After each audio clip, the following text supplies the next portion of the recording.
Muraho neza abantu bahora badukurikirana ubudahwema kuri Muhato TV. Nukuri tubahaye ikaze uyu munsi aho tugiye kuganira ibintu bitanu abahanga bakunda gukora buri munsi kugira ngo nawe ubonereho ubikore.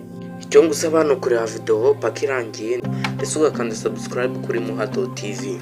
Tudatinze rero tugiye kurebera hamwe ibyo bintu bitanu kugira ngo nawe wikosore niba utabikoraga.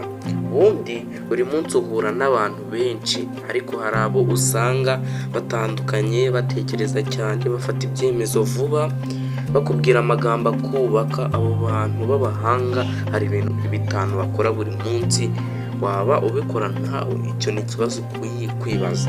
Bafata umwanya wo gutekereza bonyine. Abantu b'abahanga buri munsi bafata akanya ko gutuza, gutekereza ku byo bakoze buri munsi, ibyo bateganya gukora nuko babyitwaramo. Ntabwo birirwa mu rujijo, bamenya aho bava n'aho bajya. Icyo kintu uragifite muri wowe, niba utagifite ikosore. Nicyo gihe nuvuge ngo ejo tangira aka kanya. Biga ikintu gishya buri munsi. Ese wowe wiga iki?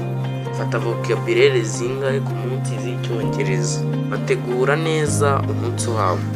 Rero ukadusobanurira kuri kino kintu. Biga ikintu gishya buri munsi. Buri munsi niyo byaba iminota 10 gusa, bagerageza kongera ubumenyi bushya bifashishije ibitabo, podcasting na editors. Ngira ngo murabizi.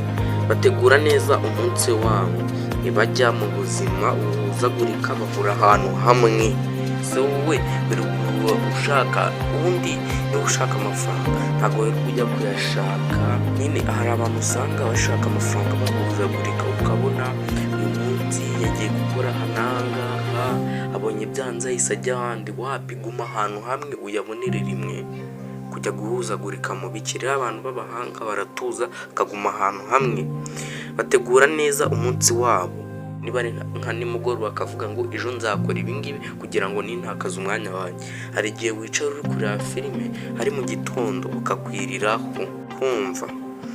Ntibajya mu buzima buhuzagurika, baricara bagakora urutonde rw'iby'ingenzi bagomba gukora uwo munsi. Bagira umuco wo kwita ku buzima bwabo. Naho wowe uramara icyumweru utoga. Wapi, ntabwo ari byo tugomba guhindura.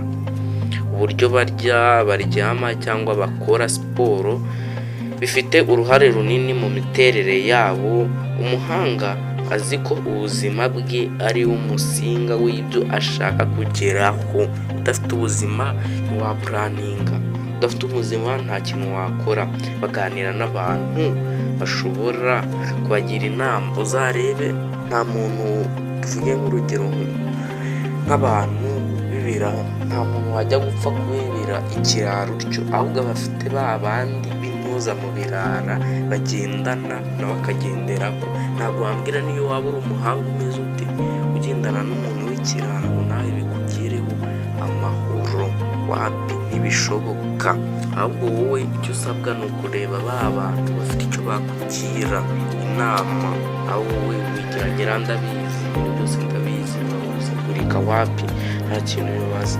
Nta muhanga uba wenyine. Bafite ibitekerezo byagutse kugira ngo bungurane ibitekerezo no kwiga ibishya. Ese ibi bintu bitanu tuvuze nawe urabikora? Niba utabikora nicyo gihe ubihindure. Hindura isura, hunga n'abagendera n'abakunga. Ibintu bitanu ntekereza ko bikwigishije.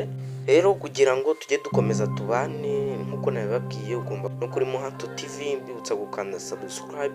Niba ubona iyi video igushimishije, ufite n'abandi bantu banze kuva ku ngeso mbi cyangwa ku bindi bintu kuri ibi bitanu batabizi, wabasharinga. Niba ahantu handitse share kandi na comment. Guys, turabakunda. Thanks kabisa.